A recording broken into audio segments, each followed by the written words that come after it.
ટ્રસ્ટીઓને social media પર fake ID બનાવી બદનામ કરવામાં આવ્યા હોવાની ઘટના સામે આવી છે અને આ પાછળ સ્કૂલના જ 15 વર્ષના બે વિદ્યાર્થીનું કારસ્તાન હોવાનું સામે આવ્યું હતું। ગોડાદરાની સ્કૂલના નામે ઇન્સ્ટાગ્રામ પર ફેક આઈડી બનાવી ટ્રસ્ટી, શિક્ષકો અને સ્કૂલને બદનામ કરાઈ હતી। સાયબર સેલની તપાસમાં સ્કૂલના જ 15 વર્ષના બે વિદ્યાર્થીઓનું કારસ્તાન બહાર આવ્યું હતું। પર્વત ગામ ખાતે પ્રમુખ આરણ્યમાં રહેતા લાલજીભાઈ ધનાભાઈ નકુમ ગોડાદરામાં મહારાણા પ્રતાપ ચોક પાસે જ્ઞાનજ્યોત વિદ્યાલયના ટ્રસ્ટી તરીકે સેવા આપે છે। તારીખ 27/1/24ના રોજ સાંજના સુમારે તેઓ સ્કૂલની ઓફિસમાં હતા ત્યારે સ્કૂલના પ્રિન્સિપાલ જયંતિભાઈ શિયાળ વગેરે તેમની પાસે આવ્યા હતા અને તેઓએ ટ્રસ્ટીને જણાવ્યું હતું કે ઇન્સ્ટાગ્રામ પર કોઈ અજાણ્યા યુવકે સ્કૂલના નામે ફેક આઈડી બનાવી છે, જેમાં ટ્રસ્ટીનો ફોટો, શિક્ષકના ફોટા અપલોડ કરવા સાથે અશ્લીલ મેસેજ પણ પોસ્ટ કરાયા હતા।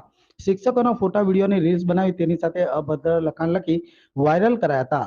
લાલજી નકુમે આ મામલે સાયબર સેલમાં ફરિયાદ આપી હતી। સાયબર સેલે ટેકનિકલી સર્વેલન્સના આધારે તપાસ કરતા આ કારસ્તાન સ્કૂલના જ બે વિદ્યાર્થીઓએ કર્યું હોવાનું ખુલ્યું હતું। સ્કૂલમાં ટ્રસ્ટી એક્શન લેવાતા હોય 15 વર્ષીય બંને વિદ્યાર્થીઓએ ફેક આઈડી બનાવી સ્કૂલ શિક્ષકોને બદનામ કરવાની હરકત કરી હતી। સાયબર સેલે બંને વિદ્યાર્થીઓને ડિટેન કર્યા હતા। જી, તમારું નામ? લાલજીભાઈ નકુમ, ડાયરેક્ટર, જ્ઞાનજ્યોત વિદ્યાલય। એક અચૂકતો બનાવ તમારી શાળાનો બન્યો છે, શું છે એની માહિતી? એમાં એવું છે કે શાળાના કોઈ વિદ્યાર્થીએ પેલી કહેવત છે ને, સંગ એવો રંગ, એટલે એ વિદ્યાર્થીએ એને કંઈક એવો વિચાર આવ્યો કે ભાઈ મારે કોઈ ટિખળ કરવું છે એમ। એટલે આજે છોકરાઓ રીલ્સ છે એ બધું જોતા હોય એનામાંથી એને વિચાર આવ્યો કે ભાઈ હું પણ આવું કેમ ના કરું। એટલે એમણે શું કર્યું, એક ટીચર ઉપર ટિખળખોરી કરી અને રીલ્સ બનાવી અને અલગ અલગ સોશિયલ મીડિયાના માધ્યમથી એમણે શિક્ષકોના ફોટા અલગ અલગ બનાવ્યા અને પછી એમાં કોઈ એવું કોમેન્ટને લગતું સારું આપણને જે સાંભળવું ન ગમે તેવું ગીત મૂકી દીધું અને અલગ ફેક એકાઉન્ટ ખોલ્યું અને પછી એમણે એમાં એ રીલ્સ મૂકી દીધી। એટલે અમારા ખ્યાલમાં આવ્યું એટલે તરત અમે સાયબર ક્રાઇમમાં પોલીસ કમ્પ્લેન કરી દીધી। અમને એવું ખબર હતી નહીં કે આવું કોઈ સ્ટુડન્ટ કરે, પણ મેં પહેલાં કીધું એમ કે કોઈ બાળકને કોઈ વસ્તુથી પ્રેરાય ને આવું કર્યું હોય એટલે આવી એક ઘટના બની છે। એટલે એમણે એ ટિખળખોરી કરીને રીલ્સ બનાવી। આવી ઘટનાથી બચવા માટે કઈ રીતે સાવચેતી રાખવી જોઈએ, પરિવારને કઈ રીતે સમજવું જોઈએ? ઓકે, આજના સમયમાં આ મોબાઈલનો દુરુપયોગ જે થઈ રહ્યો છે એનાથી દરેક માતા પિતાએ સાવચેતી રાખવા જેવું છે।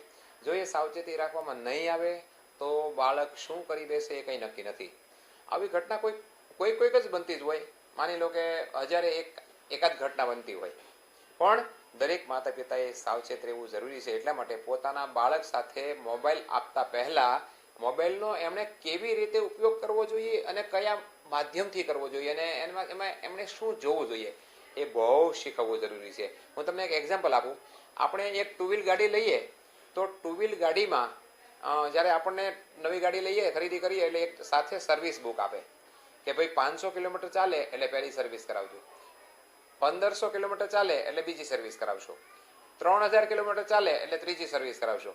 તો આપણા બાળકને જ્યારે આપણે સંતાનને જન્મ આપીએ છીએ તો એને પણ એના જીવનમાં એ ભટકી ન જાય એના માટે પણ એક આપણે એની સર્વિસના મતલબ કે એને શિખામણ આપવી જોઈએ અને એનું ધ્યાન રાખતા રહેવું જોઈએ, એની સાથે બેસવું જોઈએ, એ બાળકોને સાંભળવા જોઈએ, એમના મિત્રોને ઓળખવા જોઈએ, એમના મિત્રો કઈ સોસાયટીમાં રહે છે એ જોવું જોઈએ, એના મિત્રોના પપ્પા શું કરે છે, એનો વ્યવહાર કેવો છે, એની વાણી કેવી છે, એનું વર્તન કેવું છે, આ બધું દરેક માતા પિતાએ ખૂબ ધ્યાન રાખવા જેવું છે। આ ઘટનામાંથી મને આવું શીખવા મળે છે।